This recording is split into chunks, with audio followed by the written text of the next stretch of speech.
to read you a parable. This is the parable of the sower.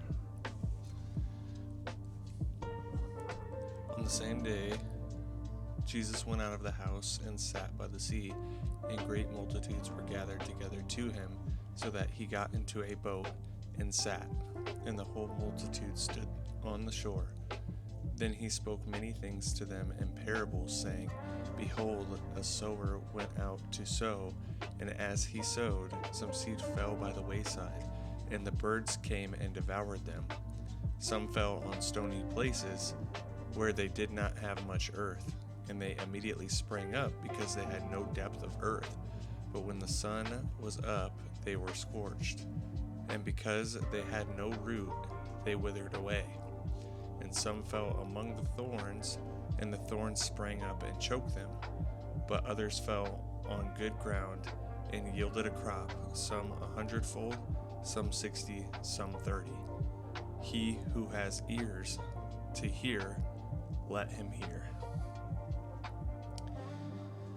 Then Jesus explains the purpose of parables. And then he explains the parable of the sower. So therefore, hear the parable of the sower. When anyone hears the word of the kingdom and does not understand it, then the wicked one comes and snatches away what was sown in his heart. This is he who receives seed by the wayside, but he who receives seed on stony places, this is he who hears the word and immediately receives it with joy. Yet he has no root in himself, but endures only for a while. For when tribulation or persecution arises because of the word, immediately he stumbles. Now he who received seed among the thorns is he who hears the word, and the cares of this world and the deceitfulness of riches choke the word, and he becomes unfruitful. But he who received seed on the good ground is he who hears the word and understands it, who indeed bears fruit and produces, some 100-fold, some 60, some 30. So, what does that mean? I don't know. No, I'm just kidding. I think what this means is that you can receive the word, but it's up to you to make sure you're actually rooted. So, they call it being on fire for Jesus.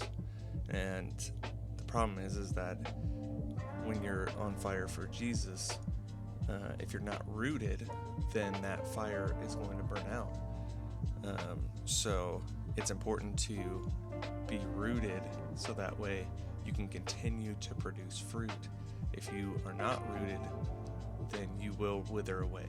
So real quick, I just wanted to say, because I almost forgot, what does it mean to be rooted?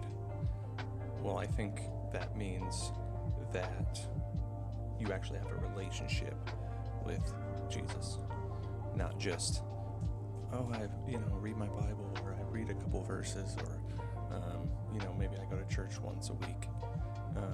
It's about having a relationship with Jesus, praying, being strong in your faith, loving Jesus, and wanting to be obedient, truly wanting to be obedient, not kind of a fake, I don't want to say fake, not just a proclamation of your faith, but actually having faith.